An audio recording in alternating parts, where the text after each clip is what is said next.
Henry voltando, Serafim Vermelho aparecendo oficialmente no bagulho, Mad México, Vampiro, Tarrafa indo pro caralho, mano, meu Deus do céu, tadinho do Tarrafa, chave, Tarrafa, chave, é um caos. O Hexatomb começou. Nesse episódio 3 de Hexatomb a gente passou por um monte de coisa importante. Finalmente a introdução é o real primeiro episódio do Hexatomb. A gente finalizou o primeiro dia completo dentro do ritual do Hexatomb. Faltam 5. Tem muitas introduções de muitos conceitos, muita coisa diferente, muita coisa legal, mas a abertura já introduz coisa nova pra gente. Vamos ver a abertura.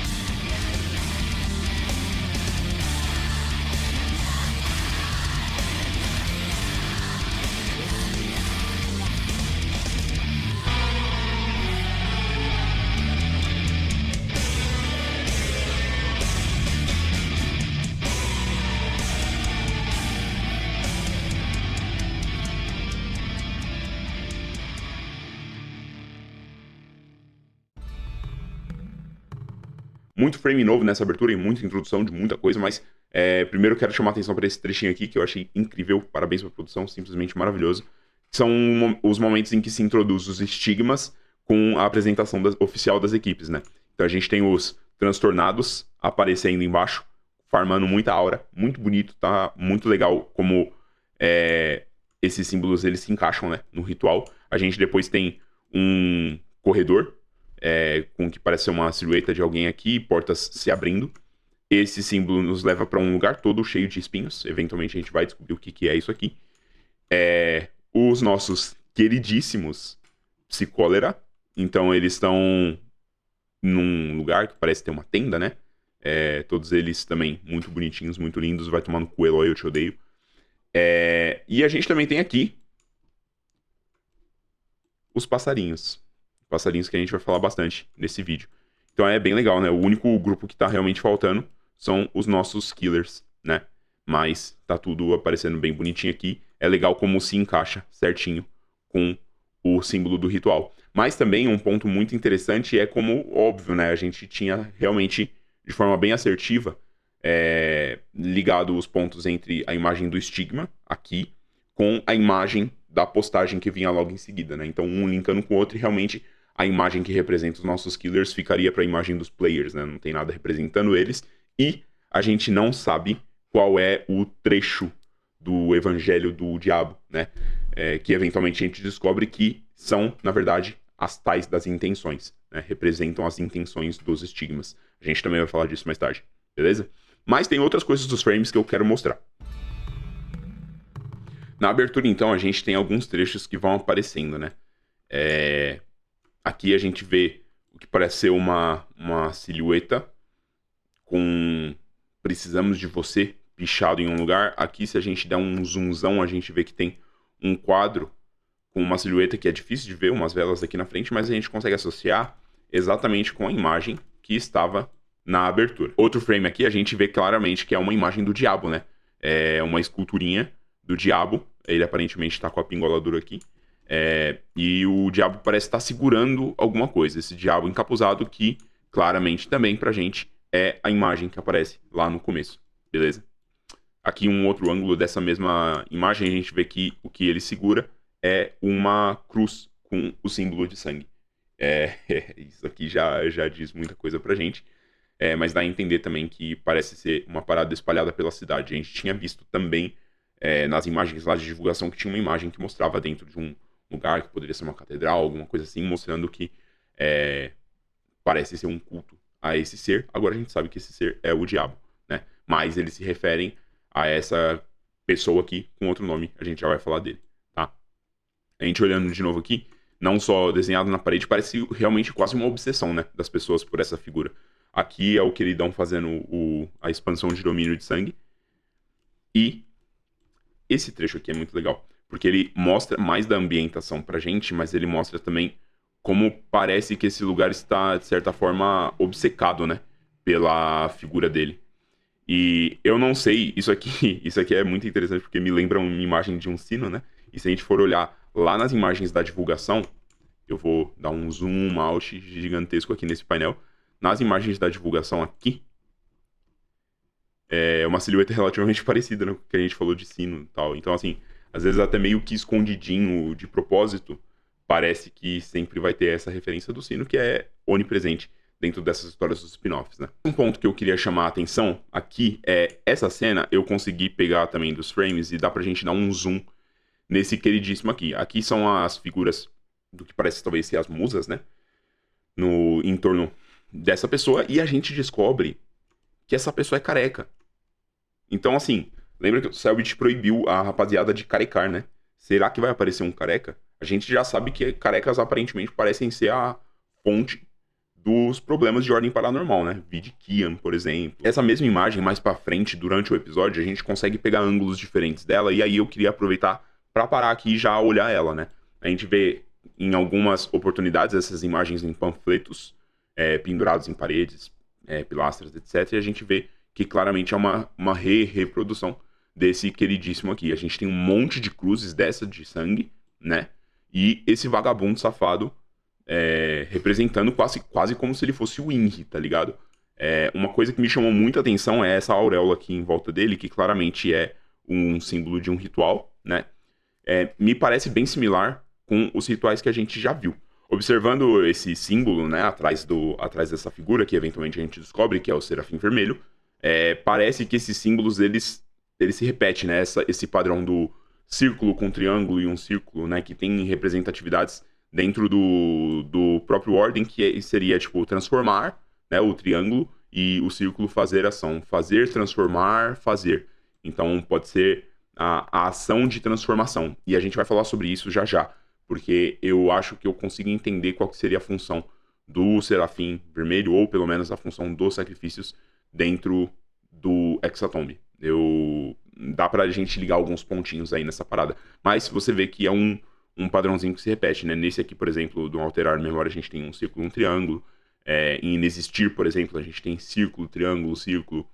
Controle mental também a gente tem a mesma coisa, passagem de conhecimento.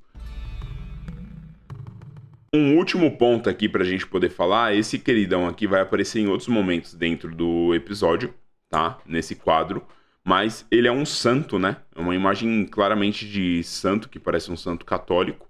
Ele tá fazendo essa parada aqui, né? Eu sei que existe uma certa simbologia para as imagens que eles colocam, para as posições de mão que eles colocam dentro das pinturas. Eu não fui muito a fundo nisso, tá? Mas se alguém sabe, por favor, avisa nós aí para eu poder saber. Só que uma coisa que tá muito clara pra gente aqui é que nesse evangelho que ele segura tem o símbolo do pacto com o diabo. Ele veste essa veste sacerdotal, né, com o símbolo de sangue. Mas se a gente for fazer uma pesquisa, essa imagem aqui é uma imagem readaptada do que seria o São Nicolau, né? Então, o São Nicolau de Mira, ele é um santo canonizado na Igreja Católica, que ficou muito famoso, principalmente ali na região do leste europeu. Ele viveu num período muito, muito antigo, mas principalmente com o Império Otomano, começaram a espalhar bastante a crença dele dentro do ambiente sacerdotal da Igreja Católica Ortodoxa, tá? E neste ponto a gente consegue fazer algumas pontuações bem legais, né? Porque o São Nicolas, né? Ou São Nicolau, ele é o cara que inspirou o nosso Jingle Bells, né? Ele é a inspiração pro Papai Noel. Até hoje, em algumas regiões do leste europeu, existem comemorações específicas para ele em dezembro, que é o que eventualmente criou o hábito comercial do Natal capitalista, né? Mas a gente tem a inspiração aqui dele vindo de regiões do leste europeu, ligando, por exemplo, com festivais culturais na Sérvia e em toda aquela região ali acima da Grécia, que foi colonizada durante um período do Império Otomano, certo? São Nicolau também é um santo que é utilizado como patrono em muitos desses países, mas também na Rússia, né? Então ele é tido como um santo que também protege as pessoas que vão à guerra, um santo que protege as crianças, um santo que é padroeiro dos criadores de brinquedos, mas também um santo que combatia ao demônio, né? Então a gente tem algumas menções dele aqui, né, que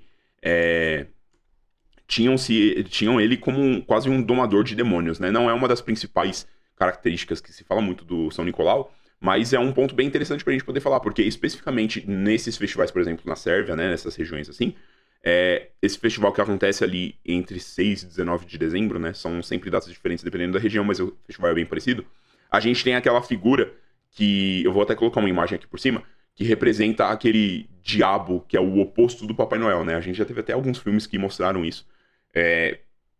Basicamente, nesse festival que rola na Sérvia, passa a representação de São Nicolau abençoando as crianças boas, enquanto o demônio passa punindo as crianças ruins, né? Então tem toda aquela parada do carvão para criança ruim, presente, brinquedo para criança boa, etc. Nasce dessa cultura, né? Então, só deixando aqui esses contextos, porque esses contextos todos vão ser importantes mais pra frente no vídeo. A gente vai fazer muitas ligações, mas vamos colocar um pininho aqui no nosso bloquinho de notas para lembrar Sérvia, Império Otomano e o santo que combatia demônios. Novamente, eu não vou comentar diretamente sobre roleplay, então o episódio começa, eles objetivamente acabam encontrando esse cemitério que estava logo ao lado da marca do estigma que eles surgiram, e nesse cemitério eles descobrem que todas essas lápides são marcadas com uma mesma data, um mesmo ano, em que todas essas pessoas morreram. Pessoas de diversas idades que morreram todas neste mesmo ano. Era em torno de 20 e tantas pessoas, eu vou colocar um número aqui me corrigindo. Mas isso também é muito importante, porque a gente tem uma data específica que é extremamente relevante pra gente, que exatamente é o 1966. Mais uma coisa para ir pro nosso bloquinho de notas. Eles veem, então, que tem essas pegadas de sangue que saem do estigma e vão na direção do que parece ser uma construção e se perde no horizonte. Eles seguem em direção a essa construção, seguindo as pegadas de sangue, inclusive, e percebem que aquilo parece ser uma casa, um casarão abandonado. As pegadas se desviam do casarão e seguem mais adiante. Um lugar em ruínas. A luz do sol, ela entra e ilumina por partes desabadas, abertas no teto. Tem um monte de móvel quebrado, parede riscada. Ele parece não ser habitado há décadas. Além disso, tem muitas mensagens de tom religioso meio... até um pouco perturbador. Tem cartazes, quadros e rascunhos ensandecidos por toda parte. Parece ter essa iconografia religiosa para todo lado. E ao redor de toda a casa tem essas escritas. Volte, nós precisamos de você. O serafim vermelho nos dê mais um milagre. O milagre, ele nos salvou. Ele retornará. A coisa que mais chamou a atenção nessa parada toda, que foi o que ajudou a gente a nomear a tal da figura que tá fazendo a expansão de domínio, foi o Serafim Vermelho. A minha reação foi muito parecida com a própria reação do Kali na hora que ele ouviu o Serafim Vermelho.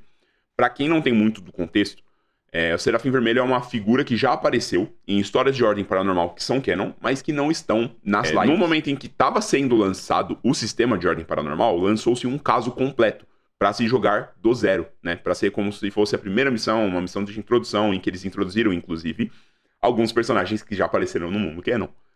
Essa história é Os Espinhos da Aurora Escarlate. Essa história, 100% canon, introduziu personagens que aparecem, por exemplo, em Sinais do Outro Lado, na cena pós-créditos. Então, a gente sabe que é 100% canon, certo? Mas a menção ao Serafim Vermelho é extremamente importante também, tá? No livro do Casos Paranormais, a gente tem duas versões, tá? Da Aurora Escarlate. A gente tem a Aurora Escarlate que foi lançada prévia, e tem a versão que foi compilada aqui pra dentro do Casos Paranormais com uma missão no meio de uma série, né? De campanhas de 0 Nex até tantos, tá? De 5 de Nex, na verdade, desculpa. Então, assim, a menção que tá aqui é muito similar com o que tá na versão original, na primeira versão. E dentro do Casos Paranormais, a gente vai encontrar na página 65 exatamente a menção que a gente precisa. Aqui, claramente, né, vai ter um pouquinho de spoiler com relação ao que é a parada da Aurora Escarlate e tudo.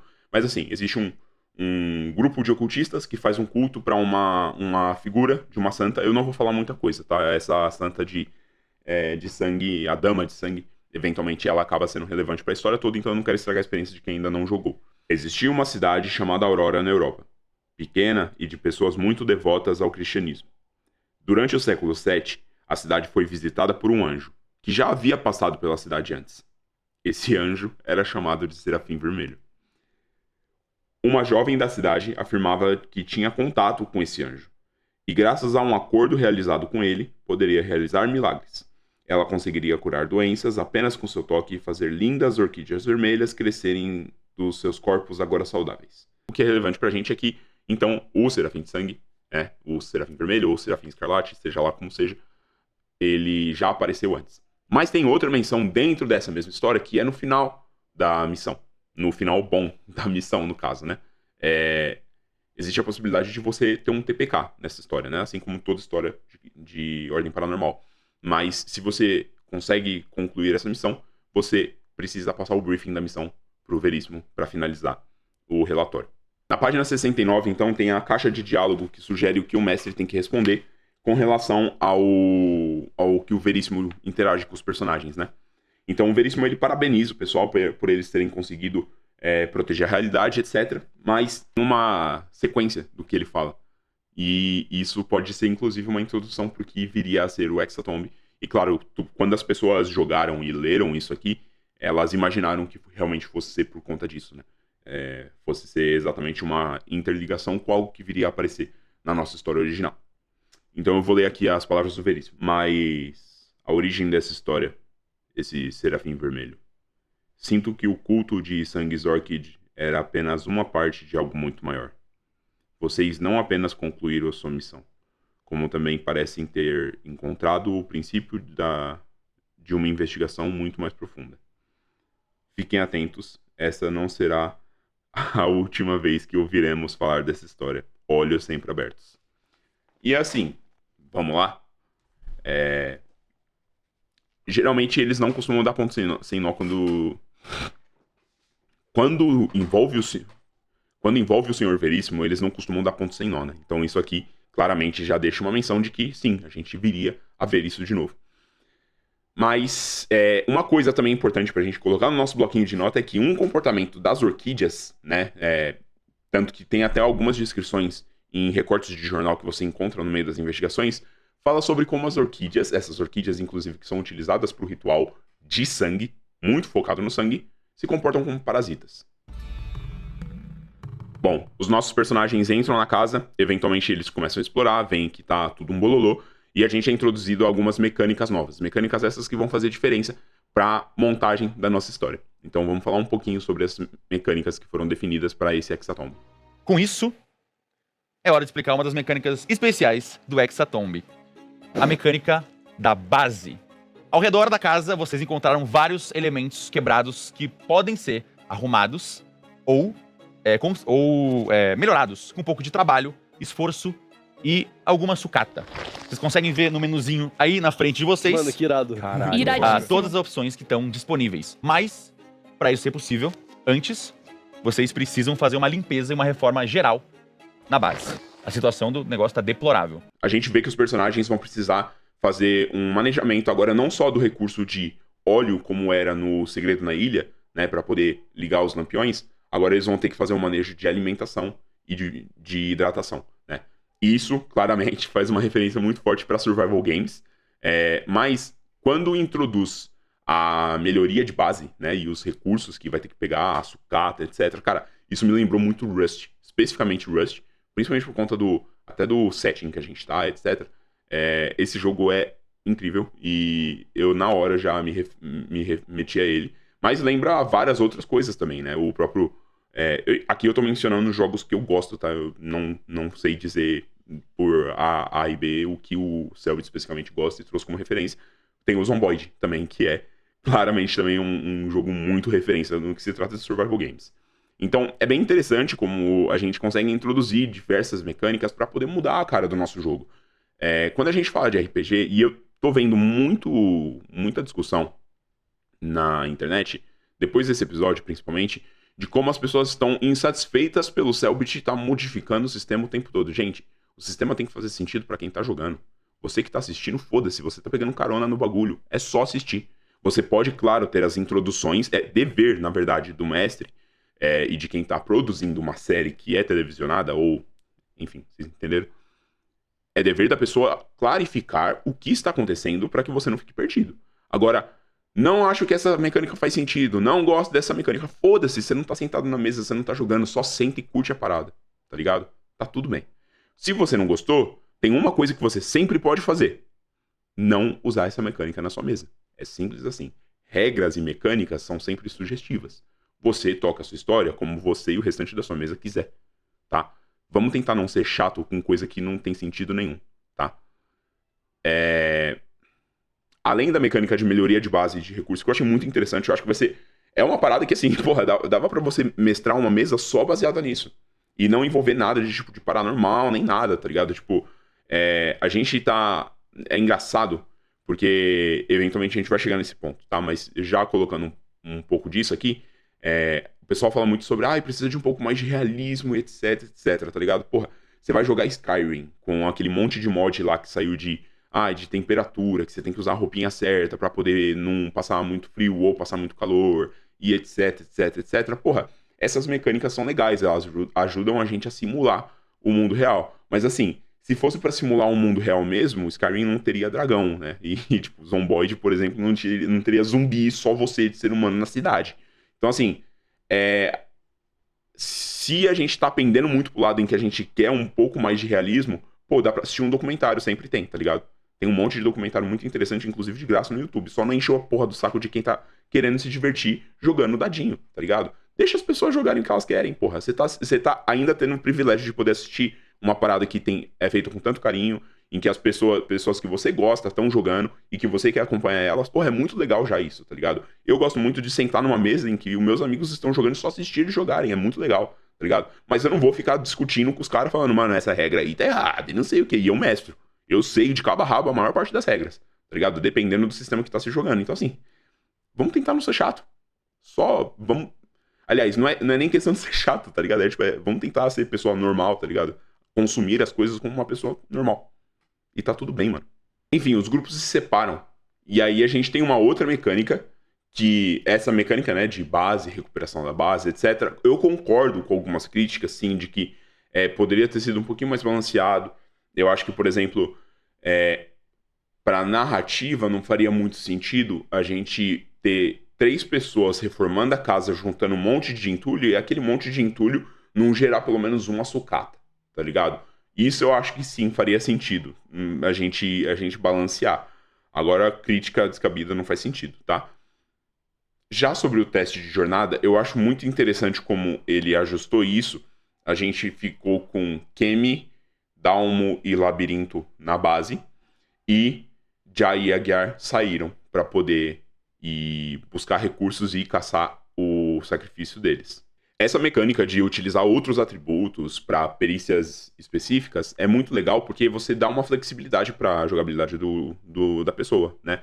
E principalmente para quem está sendo introduzido ao sistema, está precisando entender, mas pô, eu vou fazer um teste de sobrevivência, por que eu tenho que fazer um teste de sobrevivência com inteligência? Porque eu não posso fazer com presença e aí ser mais perceptivo, ou eu posso fazer com agilidade, porque eu quero, sei lá, tá ligado? Eu tenho mais habilidade manual. Então, utilizar desses argumentos de uma forma que você tá municiando o seu jogador a te convencer pra utilizar um recurso que ele tem, tá ligado? É muito legal. Eu falei sobre isso no vídeo em que eu introduzo as perícias e introduzo os atributos também de ordem paranormal, quando a gente tava falando ali sobre como criar uma ficha, né?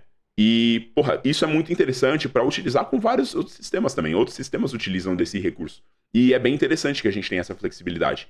A questão é que o jogador tem que saber arguir da forma que favoreça ele, né? Então, por exemplo, a gente tem um caso aí que teve bastante gente reclamando da ficha do Aguiar. Porra, a ficha do Aguiar tá completamente balanceada para as coisas que ele tem. E óbvio que a gente tem fator sorte. Eu vi gente reclamando a rolagem do dado, ela é com vários dados, porque diminui a chance de aleatoriedade e diminui o fator sorte, etc. Não é A por B, tá? Tem diversos outros fatores que podem afetar uma rolagem, inclusive se o dado está balanceado ou não. E não tem como ter controle 100% de absolutamente tudo, tá? Então o fator de aleatoriedade sempre vai estar lá.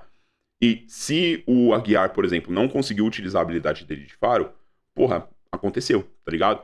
O mestre poderia ter abaixado um pouquinho o ADT para poder ajudar ele, mas não teve necessidade nenhuma, porque não ia mudar em nada. Se fosse uma rolagem crítica, aí sim, cabe ao mestre rebalancear pra ele ver se ele pesou muita mão na DT ou se o jogador tá rodando muito mal, e aí eu posso dar uma incentivadinha abaixando a DT. E tá tudo bem também abaixar a DT, tá? Se tá escrito na regra, é só, novamente, uma sugestão.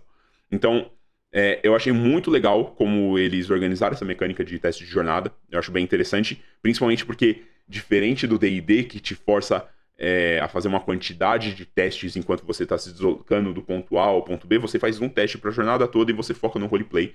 E aí você mostra os pontos de interesse ao longo dessa jornada, e os jogadores escolhem se eles interagem ou não.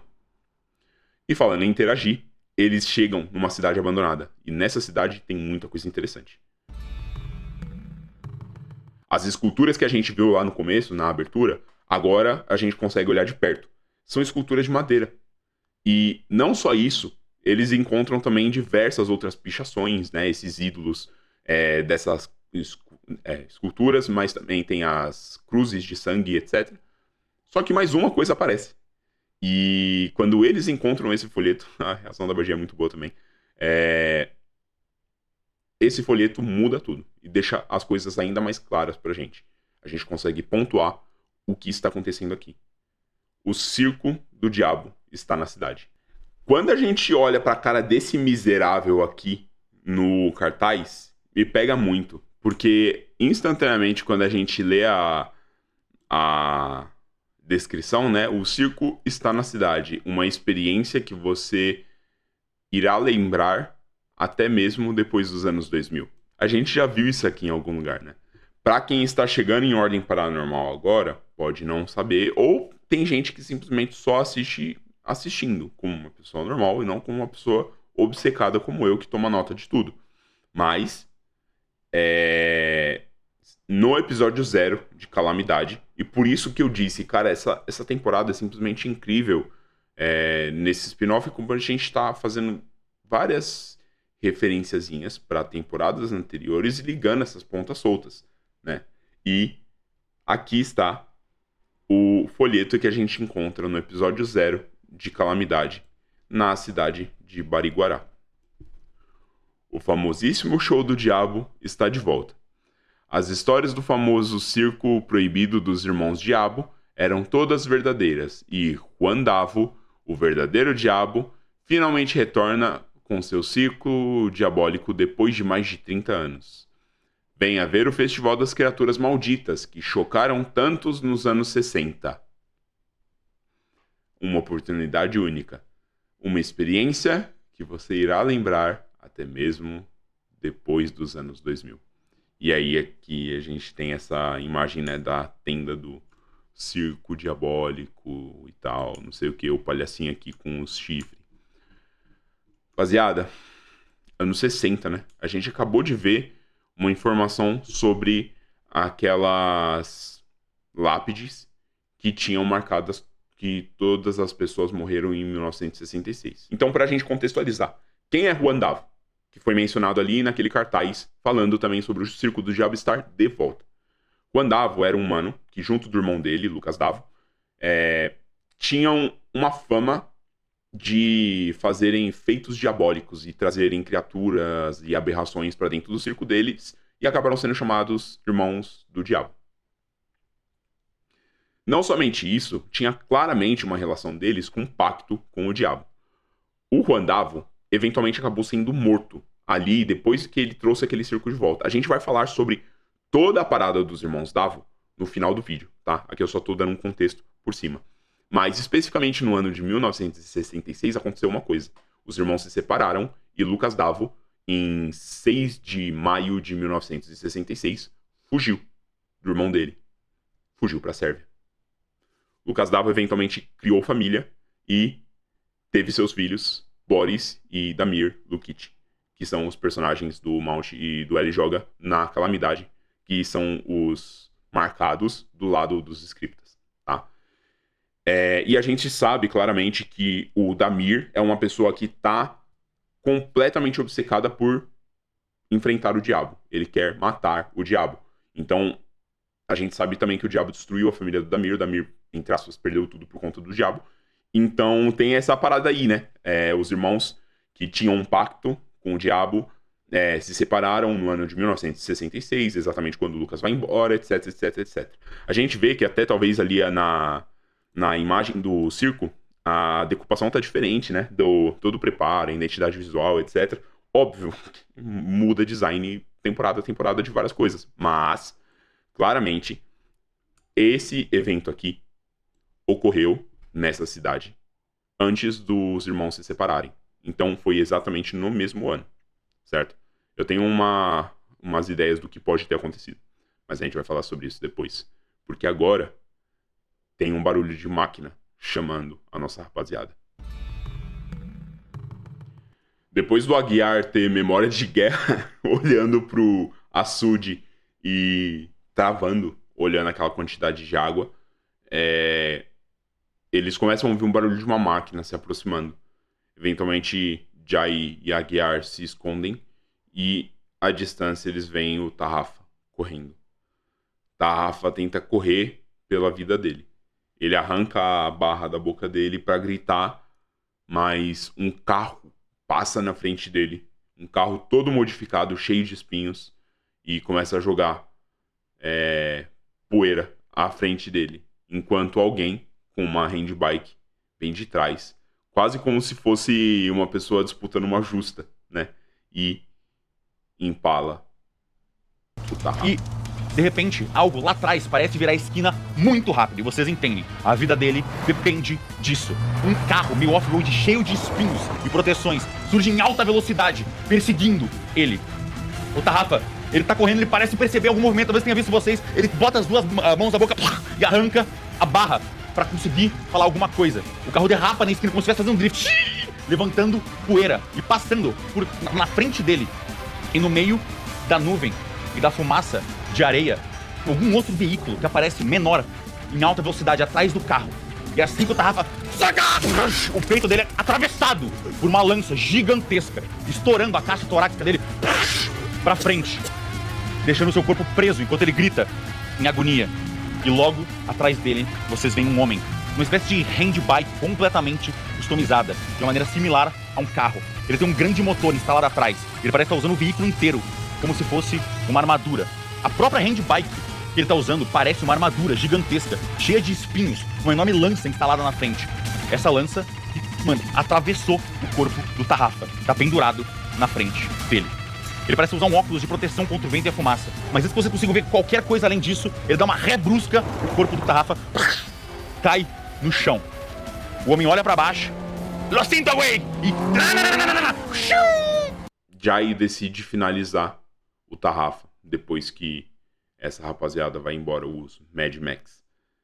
E eles entram num mercadinho, seguindo as pegadas que dão pra uma porta fechada.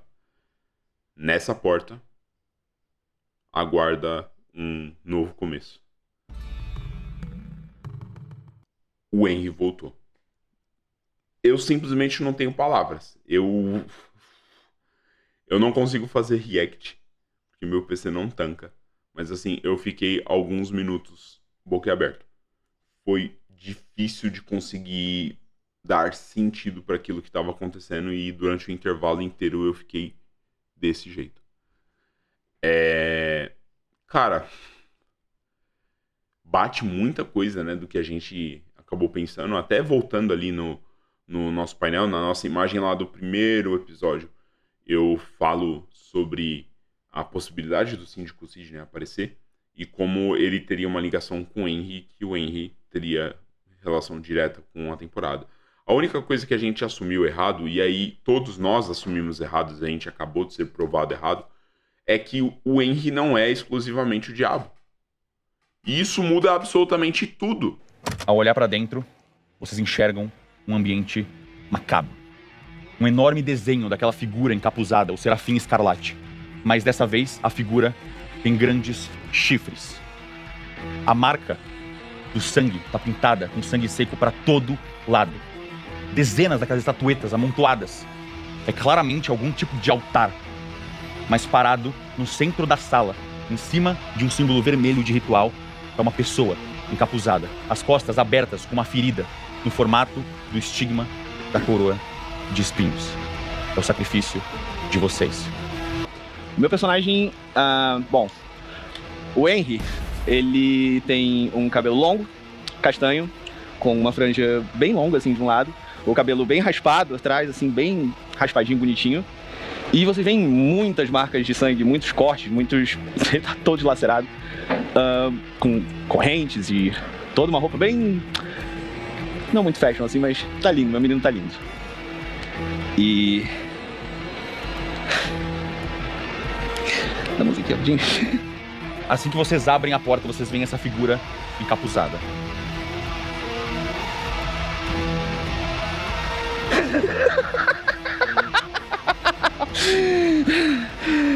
Depois de todo esse tempo, finalmente eu vou ter o meu novo começo. Henry, tudo começa pelo sangue. Mas, pra você, tudo sempre foi sangue. O sofrimento, a sua única constante. Destinado à grandeza, abandonado como uma ferramenta, sempre seguindo ordens. Você sempre foi o coadjuvante, sempre um seguidor, sempre acorrentado. Raiva de si mesmo, do destino, de quem te colocou aqui. Destinado a ser manipulado, a ser acorrentado? Não. Esse não pode ser o seu fim. Você odeia finais. Você merece um novo começo. O seu sangue te protegeu e o seu desespero te salvou. Só o seu próprio ódio pode te guiar agora. E algo percebeu isso. Uma proposta. Um pacto. Você esperou tanto tempo por isso. Ele vem, ele vai, te usando como bem entende. Só mais um receptáculo, como tantos outros. Ainda só uma peça. Um presente recusado. Um pacto negado. Com quem eles acham que estão lidando? Eles vão entender. Você vai fazer eles sentirem. Marcado pelo medo. Travado pelo estigma da coroa de espinhos. Você deixou suas últimas pegadas marcadas pelo destino. É hora de se provar digno de alcançar o seu novo começo. E tudo começa pelo sangue. Quando a gente volta do intervalo, o Selbit reintroduz o Henry com uma narração que traz muitas explicações, mas deixa outras perguntas também. Ele vem e vai quando ele quer. É claramente o diabo, né? O diabo, ele tem múltiplos pactos, logo ele tem múltiplos receptáculos. A relíquia não fica presa a uma única pessoa, como a gente pensou que era a verdade para as máscaras e para o anfitrião, certo? Mas o que é interessante é que existe outra relíquia que aparentemente também vem e vai quando quer, né? Que é a relíquia de morte. Então a gente tem dois tipos de relíquias, talvez, né? Que agem de formas diferentes. E existem mais similaridades entre diabo e Deus da Morte, entre a relíquia do sangue e a relíquia da morte, do que a gente imagina. E a gente vai receber um pouco mais de informação mais tarde. Agora, o que me dá a entender é que talvez todos os sacrifícios podem ser receptáculos do diabo. E agora o Hexatomb é uma forma da gente comprovar qual deles, ao final da lua de sangue, é realmente digno de portar de forma fixa a relíquia do diabo, né? De ser aquele sob controle da relíquia do diabo. Então, eu acredito que talvez seja isso, tá ligado? Pode ser que todos os sacrifícios sejam receptáculos e a gente vai encontrar outros contextos. Tendo isso em mente, não sei dizer se, por exemplo, a Clarissa poderia ser um desses sacrifícios, porque ela fez um pacto com o diabo, né? Então pode ser que talvez ela esteja no meio desse bololô aí. E claro, né, para quem não conhece o Henry ou tá tentando lembrar quando aconteceu com aquilo com o Henry, que ele perdeu o olho, perdeu uma mão, tá todo fudido, todo arregaçado, Henry fazia parte do grupo dos Scriptas, que é o grupo da rapaziada que tentou e conseguiu trazer o Kian de volta, certo? Especificamente o Henry, no final da desconjuração, ele enfrenta os nossos agentes da Força D e ele acaba perdendo o olho pro Arthur e a mão para um tiro de 12 da Eren. Então eles arregaçam o Henry, mas ele consegue fugir. E logo ao final da calamidade, o Henry aparece como o diabo. E aí todo mundo assumiu que ele era o diabo, mas na verdade ele era só mais uma ferramenta, como o próprio Selbit disse na narração. Só que essa é uma oportunidade de um novo começo. Essa é uma oportunidade, talvez, do Henry conseguir, de fato, assumir o controle da relíquia. Mas outra coisa que tá muito clara pra gente ele sempre foi marcado pelo destino. Ele acabou de dar as últimas pegadas, deixar as últimas pegadas dele marcadas pelo destino. O Henry foi marcado pelo medo, ou seja, ele virou um marcado. Ser um marcado, não ser um marcado, isso é uma discussão muito extensa. Eventualmente eu vou fazer uma explicação sobre isso. Talvez eu faça uma explicação em vídeo curto mais objetivo, mas porque ia dar uma tangente muito longa. Mas, basicamente, o Henry, a partir deste momento, se tornou um marcado. Fica muito claro pra gente, né? Tinha muita gente assumindo que, não, mas o Henry sempre foi um marcado, porque ele portava a relíquia e não sei o que, mas não, o Henry não era um marcado. O Henry acabou de tornar-se um marcado. Nem todo marcado é um player, mas por via de regra, dentro do livro de regras, todo player é um marcado. Todo personagem de player é um marcado. Tá? A não ser que seja dito o contrário. Enfim. Além de tudo isso que acontece, então eles saem de dentro do bagulho, eles dão uma explicaçãozinha muito por cima, eles estão com medo de falar pro Henry que ele é um sacrifício pra não dar bololô, e eles acabam tendo que enfrentar um zumbi de sangue com um rombo no centro do peito dele. O zumbi de sangue do Tarrafa. A luta é muito boa, a cena do Aguiar arregaçando o zumbi de sangue ficou muito bonita, e eventualmente do lado de fora eles encontram o Giovanni. Giovanni que traz algumas informações muito importantes pra gente. Começando de trás pra frente, o Giovanni informa que a Cleo sumiu.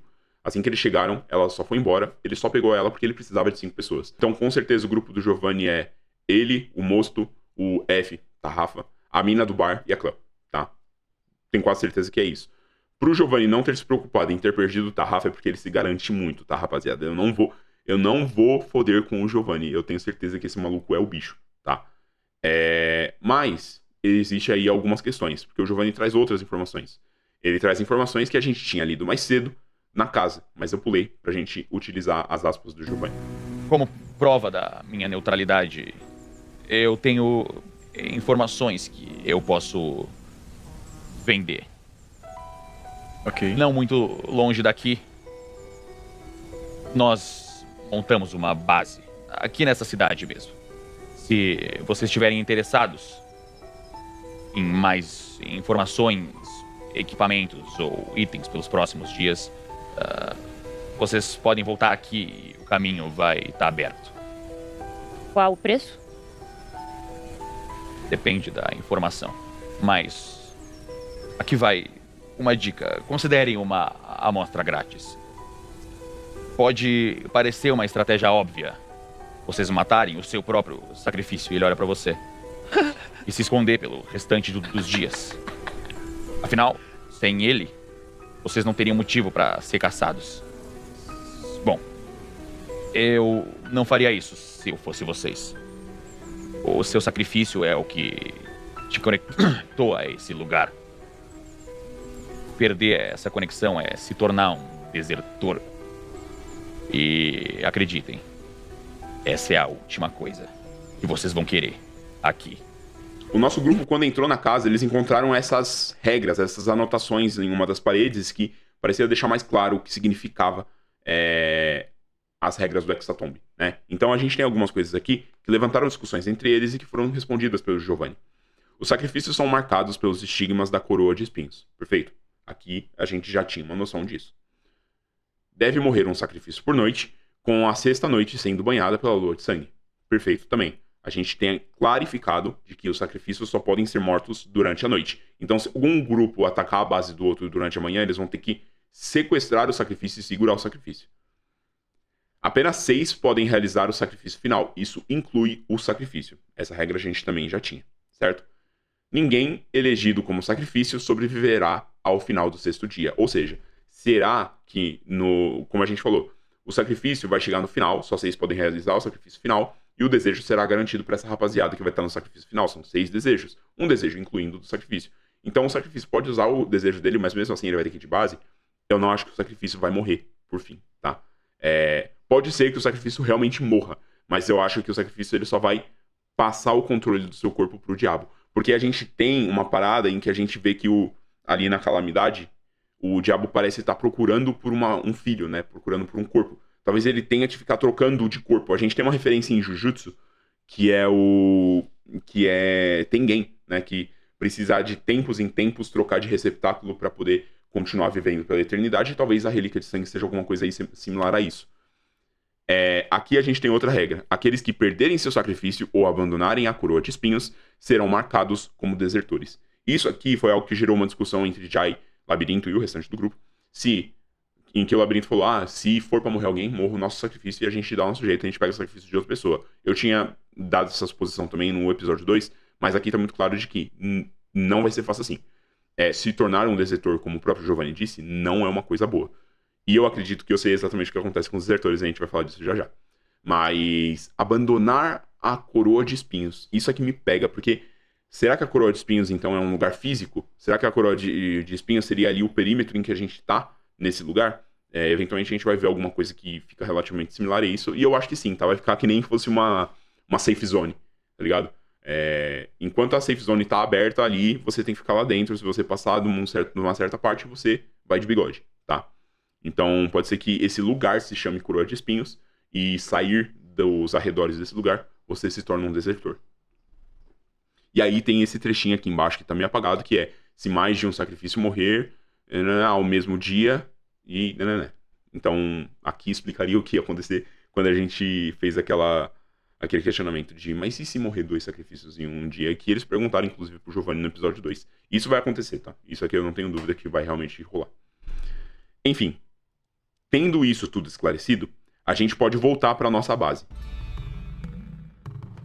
Aqui, novamente, né, teve muita gente reclamando de a mentirada do negócio, e a ficha otimizada, e que voltou, e nossa, agora tá tudo 100% reformado. Gente, pelo amor de Deus, mano. Tá ligado? Você quer realismo, eu falei, vai ver o documentário, né?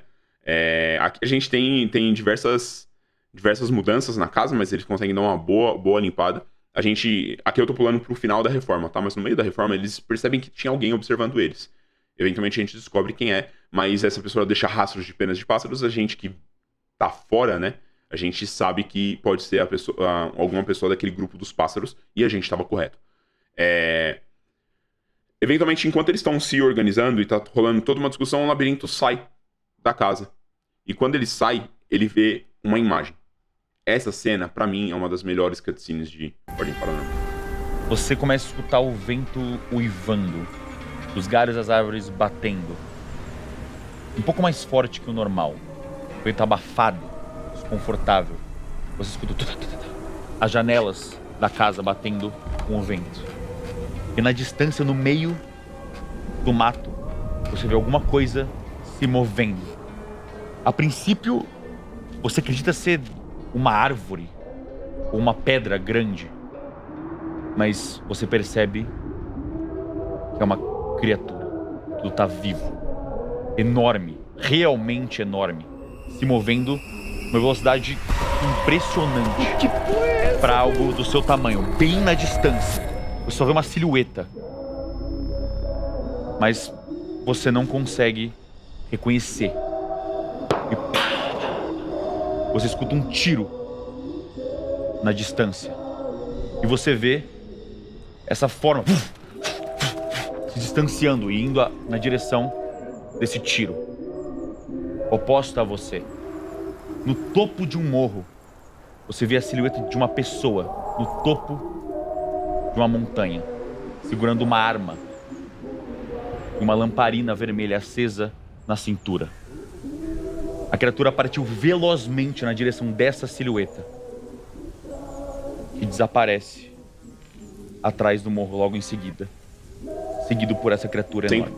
100% confirmado o Kimbungo, certo? A gente já imaginava que essa criatura ia aparecer, principalmente porque a gente tá falando do Nordeste, mas a gente também tá falando ali da região sertaneja de Pernambuco, né? Que é como eu tinha feito a teoria lá, agora a gente tá ainda mais confirmado. Porque a gente tem todas as histórias de cangaço, tem as histórias dos vaqueiros, né? Do Agreste, etc. Os vaqueiros do sertão. E essa silhueta, quando aparece, pra mim, caralho, mano, eu me arrepiei. Foi simplesmente muito lindo. E essa figura aparecendo, o tiro e a criatura indo atrás dele, eu não consegui não associar como uma oportunidade do céu de colocar a trilha de caçador no meio dessa parada, tá ligado?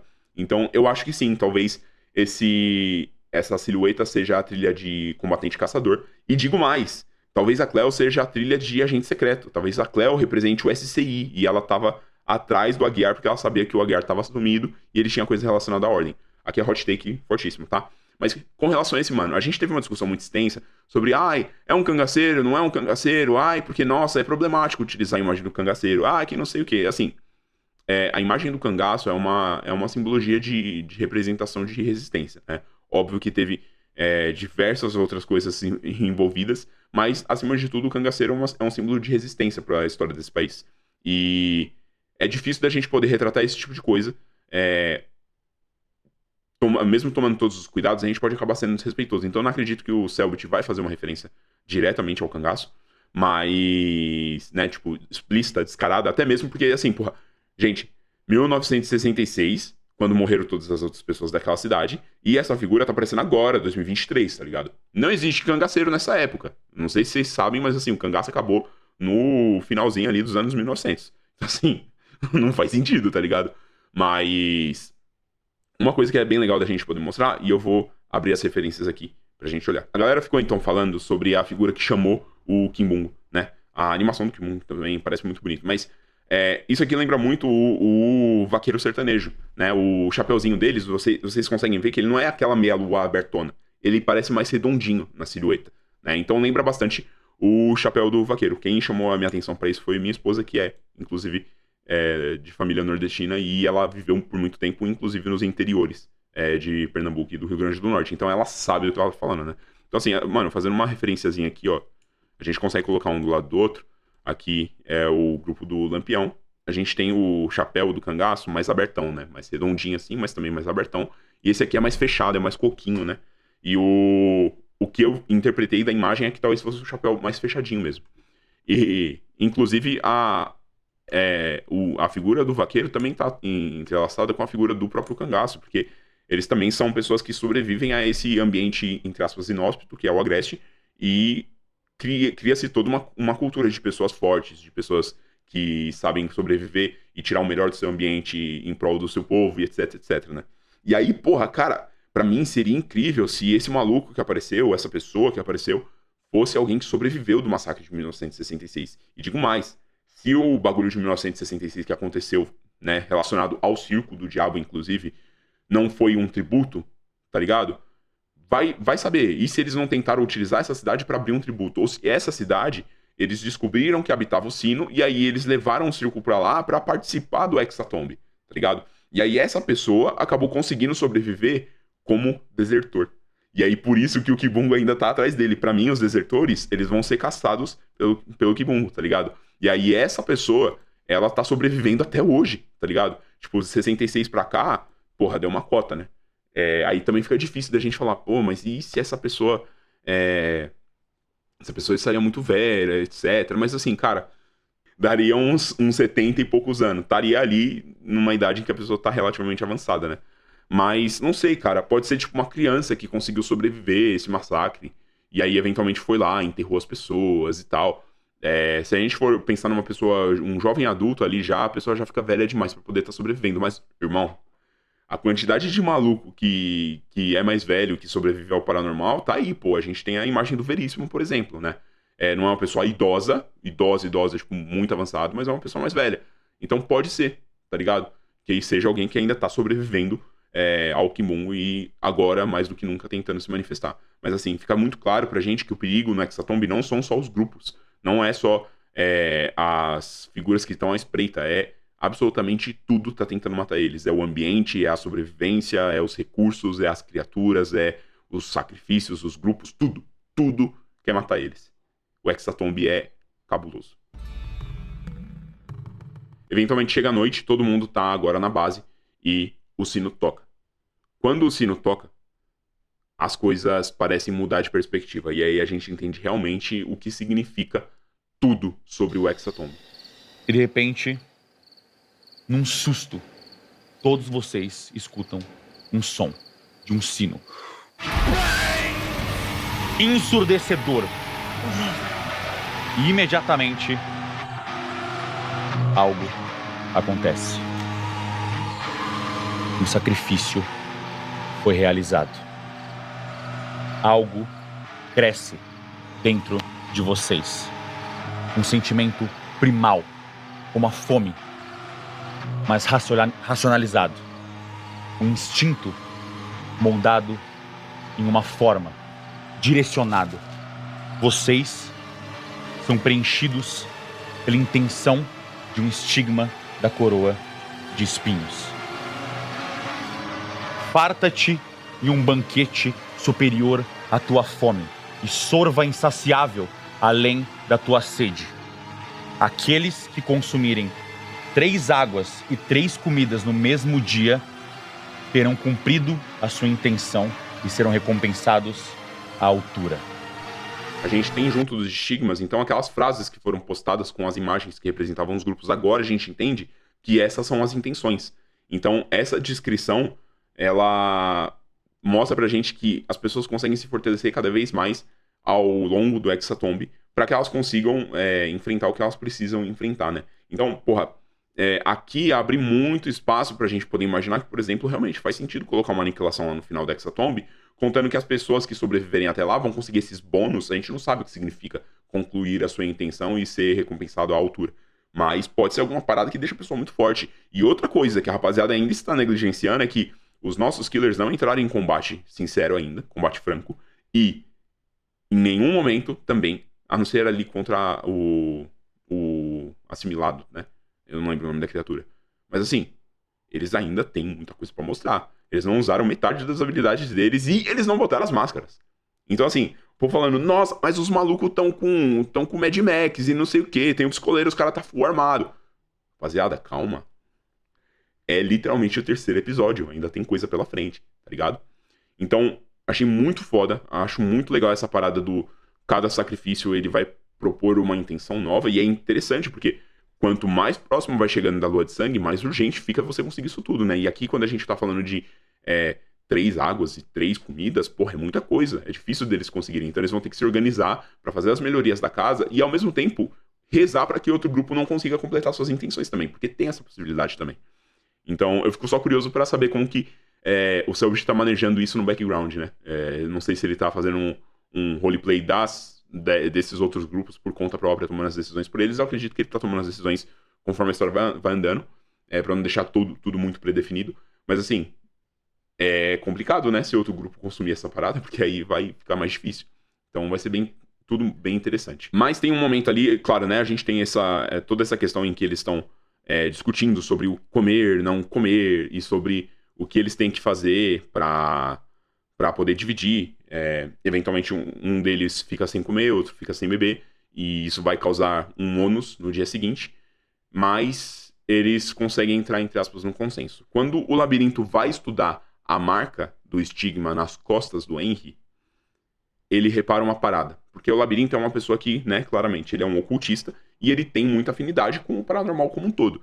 E quando ele vai analisar, ele rola um teste muito alto, o cara rola um teste bem alto, e o Selbit narra uma parada que é muito específica e traz um insight da hora pra gente. O labirinto analisa o estigma do Henry e ele percebe que ele não consegue distinguir o que é que afeta aquele estigma.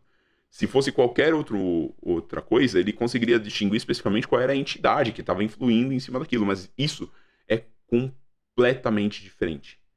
Não faz nenhum sentido.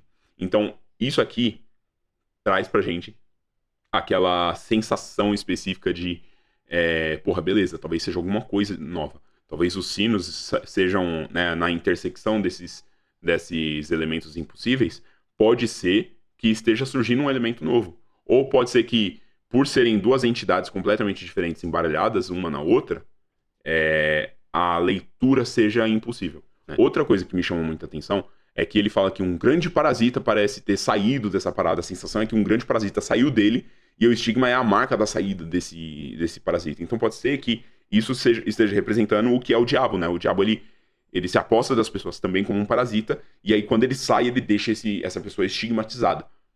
Então seria talvez o diabo um parasita de intenções, enquanto o de morte, né? O deus da morte, enfim, é um parasita de dimensões. Será que todas as entidades funcionam, entre aspas, como parasitas? Não acho, porque a gente tem ali as máscaras, né? E as máscaras, elas servem de uma forma diferente, tanto as máscaras do conhecimento quanto a máscara do anfitrião. O anfitrião tá sempre mascarado, né? Então, podem ser coisinhas aí diferentes. né? Tipo, uma parte age como parasitas e outra parte age, sei lá, como... enfim, máscara mesmo, né? É difícil de conseguir elaborar tudo isso, faltando ainda um pouco mais de contexto. Mas eu achei interessante essa parada de conseguir fazer uma ligação entre sangue e morte enquanto parasitas, porque eventualmente a gente chega ali naquela teoria que a gente fez, falando sobre o apocalipse bíblico, etc., quando se a gente fosse fazer as ligações entre os cavaleiros do apocalipse, né, ou o cavaleiro da peste, né, que inclui também os parasitas, representaria o diabo. Então, isso tudo é bem interessante da gente conseguir interligar esses pontos. De longe. Eventualmente eles ouvem um grito vindo de longe e aí a Kemi, certíssima, aponta a arma na direção do bagulho e vê que tem uma figura vindo na direção dela. Essa figura é muito parecida com a silhueta que a gente viu observando eles na casa. Ela decide dar um tiro, porque a figura estava se aproximando e não teria como ter certeza. E eles descobrem que essa figura é um dos membros do grupo dos pássaros. O grupo dos pássaros que foi completamente aniquilado. Essa pessoa chega gritando que todos eles morreram. Eventualmente a gente descobre que o nome dele é Pomba. E ele carregava diversos mapas. E esse grupo parecia estar procurando alguma coisa específica pelo Nordeste do Brasil. E eles encontram um mapa muito específico com todo o detalhe da região. Certo? Esse perímetro em que a gente está, eu vou me referir a ele como coroa de espinho, porque é isso que eu tenho a impressão de que ele pode ser, tá? Pode ser que esse lugar aqui, toda essa parte, seja a tal da coroa de espinhos, e aí sair desses perímetros aqui pode dar bigode pra eles, né? Então aqui é assim, a gente vê alguns detalhes. Essa aqui é a mansão abandonada, onde está o nosso grupo, certo? A gente vê aqui a carinha do Aguiar. Aqui em cima a gente vê que tem uma bodega. Aqui embaixo tem um canyon, o acampamento do grupo dos pássaros. Aqui um lago, né? Provavelmente é um lago em que a gente vê, inclusive, no encerramento. Tem esse bunker. Esse bunker aqui ele me chamou muita atenção. Eu fico pensando o que ele pode ser. Aqui no meio da cidade deserta, a gente tem um mercado central. Nesse mercado central é onde está o grupo do Giovanni, os transtornados. Mas uma parada bem interessante também, ó, é que se a gente for olhar aqui, eu vi bastante gente comentando, até gente envolvida da produção, falando que tem muito segredo envolvido no meio desse mapa, né? E eventualmente, conforme a gente for descobrindo, eu vou trazendo. Mas isso aqui é uma meia-lua, né? Parece uma lua minguante, talvez. Enfim. Aqui é a cidade deserta onde Jay e Aguiar estavam. A gente tem aqui em cima o Ferro Velho. Então tá explicado de onde aqueles malucos tiraram o carro. Então esse é o grupo do Mad Max, né? Eles vieram do Ferro Velho e é claramente, realmente uma referência pra Mad Max, né? Inclusive eu amo que eles colocaram coisa de Mad Max aqui. Eu amo muito e eu estive por muito tempo querendo jogar uma mesa de Mad Max. Então me deixa muito feliz ver isso. A gente tem uma casa de taipa aqui em cima. Esses outros pontos de interesse neutros, né? Eu acredito que sim. Todos eles são relevantes. Assim como a gente descobriu uma informação bem importante aqui na cidade de deserto, no campo aberto, na bodega, no canyon, no bunker, na casa de taipa, tudo isso vai ter coisa importante pra gente. A gente descobre que no circo, naquele mesmo circo, está o Psicoleira. E, cara, vai ser muito louco poder ver o cenário de luta deles. Vai ser um bagulho muito, muito doido. Tem um jogo que o Selbit jogou em live, eu não vou me lembrar o nome desse jogo, mas se ele fizer uma mecânica do cenário, assim, pra ser bem parecido com esse jogo, ia ser muito foda. É um jogo em que é um jogo específico em que as pessoas... O cara era de circo e aí a esposa, a filha sumiu. Eu não vou me lembrar do jogo, mas eu lembro de ter assistido isso em live e, porra, muito louco, muito da hora. Mas a parte mais importante de todas, a igreja antiga, a igreja que a gente tinha visto lá na imagem, é onde o amor da minha vida, o nosso queridíssimo Raziel está, né? Aqui a gente vê uma construção de igreja que pode ser ali uma parada referência meio gótica, pode ter elementos barrocos também, mas uma igreja antiga. Então aqui a gente consegue já ir direto pro símbolo da Hexatomb e desvendar então algumas outras coisas. No nosso grupo nós não sabemos qual é a intenção, né, que está atrelada ao estigma do Henry, mas nós sabemos quem é o nosso sacrifício, que é o Henry. Inclusive o design dele tá simplesmente lindo, maravilhoso, né? Tá incrível. Aqui, Psicoleira, a gente não sabe quem que é o sacrifício deles, mas a gente sabe que liberta a tua cólera primordial e aniquila dia a dia. Inclusive fiz uma teoria inteira em cima dessa porra aqui, né? essa intenção aqui provavelmente vai ser uma intenção 100% focada em combate, talvez pra fortalecer a rapaziada que faz luta corpo a corpo. Eu ainda tô tentando desvendar o que seria essa Jade. Aqui, no estigma onde tem esse monte de espinhos, a gente vê que é aquele ferro velho todo espetado, né? E é onde tá a rapaziada do nosso Mad Max. Que também tem as referências aqui das armaduras, né? As paradas aqui. Inclusive, essa armadura aqui parece relativamente similar com a armadura que esse queridão aqui tá usando também, né?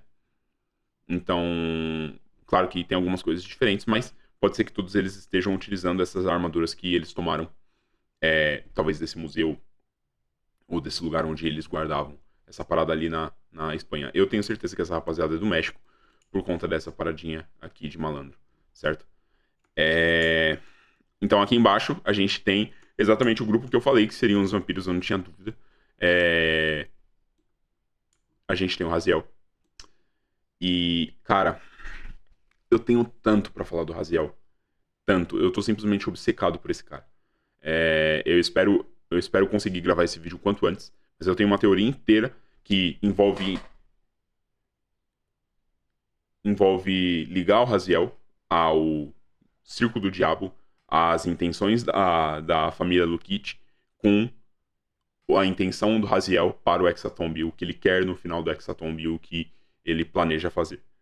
Então tem muita coisa pra poder falar sobre ele, ia ser incrível. Inclusive, o sacrifício dele parece ser o sacrifício mais foda de todos, né? Claro, o grupo que a gente já sabia, os Transtornados, né? A Bata, Incólume, o Indigno que usaria de flagelar.